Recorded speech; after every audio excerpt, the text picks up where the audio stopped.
Nous connaissons enfin les groupes de la prochaine Coupe d'Afrique des Nations, une Coupe d'Afrique des Nations qui aura lieu en janvier-février prochain en Côte d'Ivoire. Après de longs discours, après de longues danses, on les a enfin eu, ces tirages au sort.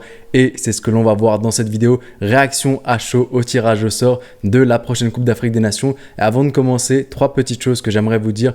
Tout d'abord, merci à tous, merci pour votre soutien, merci pour les partages, merci pour les commentaires, merci d'être toujours autant présent et de me donner de la force et de m'encourager. Deuxième des choses, c'est que cette vidéo, c'est une vidéo réaction à chaud et juste après, dans les semaines qui suivent, dans les jours qui suivent, il y aura une série de 6 vidéos. Les miniatures sont déjà prêtes, le plan est déjà prêt. Maintenant, il faudra le fond. En gros, ce sera une analyse de chacun des groupes de la prochaine Coupe d'Afrique des Nations. Il y aura la présentation des équipes, il y aura l'histoire en Coupe d'Afrique des Nations des équipes, leur forme du moment et aussi les confrontations directes entre chacune des équipes du groupe. Donc, n'hésitez pas à vous abonner pour ne rien rater. Et justement, la troisième chose, c'était de vous abonner en masse pour m'aider à grandir, pour me soutenir pour le travail que je fais, pour aider la chaîne à grandir.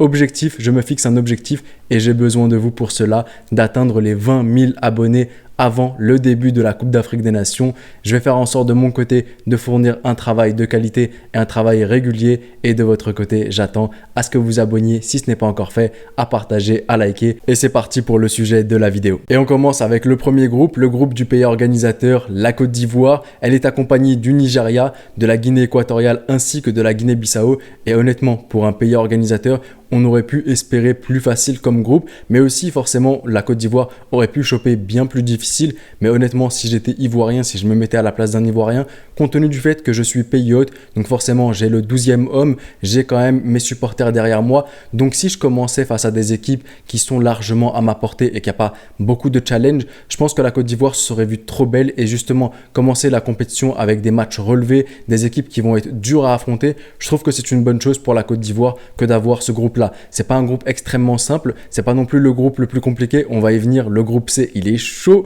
mais en tout cas pour la Côte d'Ivoire, un groupe moyen comme ça, pour se mettre dans le bain, dans sa compétition, dans son propre pays, je trouve que c'est un superbe groupe. En ce qui concerne maintenant le groupe B, le groupe de l'Égypte, de mon pays, on sera donc accompagné du Ghana, du Cap-Vert ainsi que du Mozambique et honnêtement je pense que je relativise. Dès que j'ai vu le groupe C et ce groupe de la mort, je pense que tous les groupes à côté, pour moi c'est des groupes extrêmement simples. Je trouve que c'est pas non plus le groupe le plus simple, c'est pas le plus compliqué comme je l'ai dit parce que forcément le groupe C c'est pour moi le groupe de la mort, mais en tout cas ce groupe là il permettra à l'Égypte de rentrer d'une bonne façon dans sa compétition. Il y a des équipes qui sont coriaces, il y a des équipes qui sont assez différentes je trouve. Il y a plus des équipes qui comme le Ghana ça va être du 50-50, ça peut être du 50-50. Le Ghana sur un bon jour ça peut te faire très très mal, le Ghana sur un mauvais jour tu peux facilement entre guillemets les avoir. Ensuite il y a une équipe qui est extrêmement endurante du Cap-Vert, une équipe extrêmement complexe à affronter. Justement avant le tirage au sort j'étais en train de regarder le match Algérie-Cap-Vert, voir un peu ce qui pouvait donner le Cap-Vert et honnêtement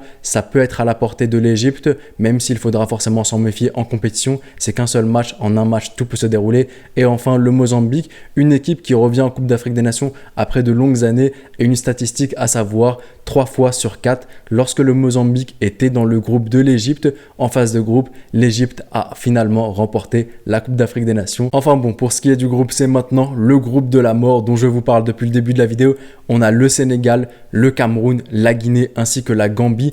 C'était parmi chacun des chapeaux les équipes qu'il fallait peut-être éviter. Sénégal dans le chapeau 1, l'une des équipes les plus coriaces. De toute façon, toute équipe du chapeau 1, fallait l'éviter. Cameroun dans le chapeau 2, le Cameroun, même s'ils ont perdu contre la Russie justement, le Cameroun en Coupe d'Afrique des Nations, c'est un tout autre visage et même le plus nul des Cameroun est capable d'aller en finale et de remporter la compétition et du moins en tout cas être dans le dernier carré d'une compétition. Ensuite, on a la Guinée, une équipe très endurante, très coriace, qui était justement dans le même groupe de Coupe d'Afrique des Nations que le Sénégal lors de la CAN 2021-2022, le match qui s'était soldé sur le score de 1-0, un penalty de Sadio Mané à la fin, et la Gambie qui est extrêmement coriace, une Gambie qui a participé à la dernière Coupe d'Afrique des Nations, qui est arrivée en quart de finale, une équipe qui récidive, qui se qualifie aujourd'hui encore une fois en Coupe d'Afrique des Nations, et il faudra s'en méfier, c'est une équipe extrêmement complexe et j'aurais pas aimé tomber contre la Gambie en tout cas. Le groupe D maintenant, et à ma grande déception, l'Algérie n'a pas été avec le Cameroun pour le storytelling, pour voir si ça allait être le Cameroun qui allait faire taire l'Algérie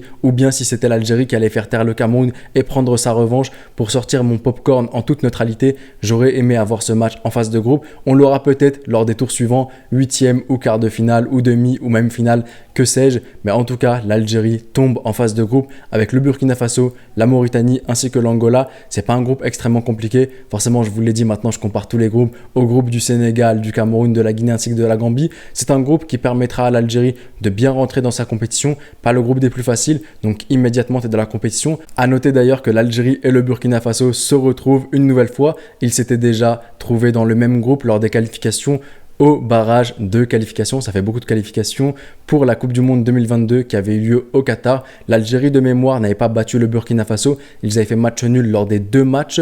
Est-ce que ce sera justement l'occasion de battre le Burkina Faso en phase de groupe de compétition? Et aussi, il y a des équipes qui sont coriaces. L'Angola, comme je l'ai dit, remonte en puissance. La Mauritanie, ils sont quand même sur une lancée qui est plutôt linéaire. Ce sera peut-être pour eux l'occasion d'aller chercher une place en 8e de finale. Donc c'est une équipe dont il faudra se méfier parce que oui, vu que les 3e meilleurs passent, donc il y a des équipes qui vont se donner à fond justement pour au mieux tenter de choper la 3e place du groupe pour pouvoir se qualifier en 8e de finale. L'avant-dernier groupe maintenant, le groupe E, et je souris déjà, Tunisie, Mali, vous avez déjà compris pourquoi, Afrique du Sud ainsi que Namibie. Je souris parce que si la Tunisie ne chope pas la Guinée équatoriale, ils chopent le Mali à coup sûr. Ils étaient déjà dans le même groupe lors de la dernière Coupe d'Afrique des Nations, lors des phases de groupe. Ils étaient aussi avec eux lors du barrage de qualification à la Coupe du Monde 2022 au Qatar. C'est des équipes qui se connaissent parfaitement. Et d'ailleurs, oui, je viens de me rappeler ce match Tunisie-Mali. C'est le match où Djanissi Kazoui a arrêté le match à la 85e, puis la 89e. On espère ne pas avoir un même arbitre. En tout cas, c'est un groupe vraiment relevé. Je trouve que c'est un groupe relevé, l'un des pires groupes aussi. Je le classerais peut-être 2e groupe le plus dur. Je le fais parce que justement, l'équipe du chapeau 3, c'est l'Afrique du Sud. Une équipe extrêmement coriace, une équipe avec des éléments qui représentent la sélection nationale. Ces éléments-là, pardon, c'est des éléments qui jouent en club dans de très très gros clubs d'Afrique. Mamelodi Sundowns par exemple, pour ceux qui suivent les ligues de champions de la CAF, vous savez à quel point c'est une équipe redoutable et ces gars-là composent la sélection nationale. Il y a aussi un Persitao par exemple qui joue à l'Ahly. Pour moi, c'est l'un, si ce n'est le meilleur ailier droit du continent qui évolue sur le continent africain.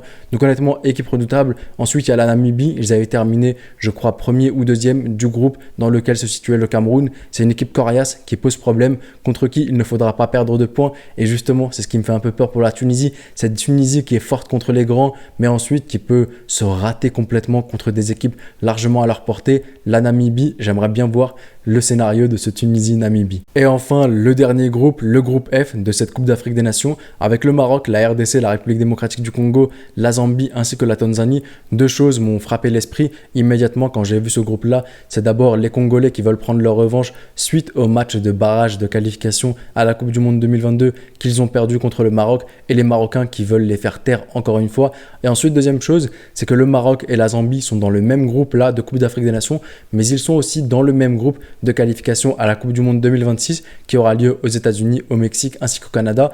Donc ça va être un match intéressant pour les entraîneurs, histoire de voir ce que la Zambie par exemple peut donner contre le Maroc, histoire de voir ce que le Maroc peut donner contre la Zambie. C'est vrai que ce sera complètement différent des matchs de qualification à la CAN, c'est sûr, parce que là tu joues en terrain neutre sur un match.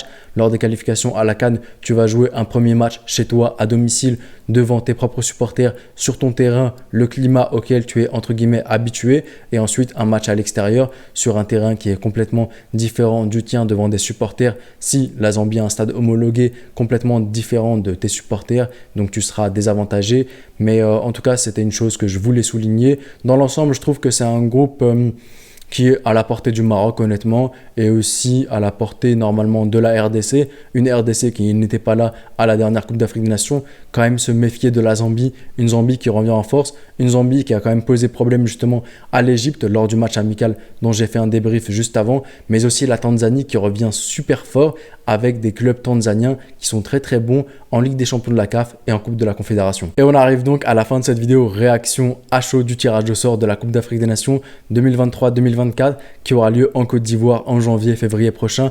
À vous maintenant de jouer dans l'espace commentaire. Oui, une chose pour ceux qui me diraient tu n'as pas fait attention à ce cela, j'y ai fait attention. Je sais que Sadio Mané et Achraf Hakimi, des joueurs toujours en activité et des joueurs qui participeront à la CAN, ont fait le tirage au sort. Mais bon, je pense que niveau corruption, quand le Sénégal tombe avec le Cameroun, la Guinée et la Gambie dans le groupe de la mort, je pense qu'il n'y a pas trop de corruption que ça. Lorsque le Maroc se chope la Zambie, la RDC et aussi la Tanzanie, des équipes qui sont quand même coriaces et redoutables, je pense que la question de la corruption n'a pas à être posée. Je pense que c'est plutôt une question de principe sur laquelle on devrait s'en pencher. Est-ce que des joueurs toujours en activité et surtout des joueurs qui participent à la Coupe d'Afrique des Nations peuvent le faire? Alors on pourra me dire que Achraf Hakimi est justement en Côte d'Ivoire, donc il fallait en profiter. Une figure de l'Afrique, pourquoi pas. Sadio Mané y était aussi, le vainqueur, le capitaine vainqueur. Non, c'était Kalidou Koulibaly justement le capitaine. Mais en tout cas, l'une des légendes du continent africain. Est-ce qu'ils peuvent le faire? La question peut être posée. Je pense que d'un point de vue corruption, il n'y en a pas. Il faut oublier cela. Mais sur une question de principe, est-ce que ça peut être faisable? Il faudrait peut-être se pencher sur la question, mais je n'ai pas vraiment d'avis là-dessus, d'avis réfléchi sur le sujet pour le moment. En tout cas, revenons-en au tirage. À vous maintenant de jouer dans l'espace commentaire. À vous de me dire si vous êtes oui ou non satisfait de ce tirage-là, si vous êtes satisfait pour votre pays, si vous êtes sénégalais, vous êtes dans le groupe de la mort, mais est-ce que vous êtes confiant quand même? Est-ce que pour vous, justement, pour gagner une compétition, il faut passer par les plus durs et justement le groupe de la mort? Je me ferai un plaisir de tous vous lire. C'était le petit pharaon. Prenez soin de vous et de vos proches et je vous dis... Arrivederci.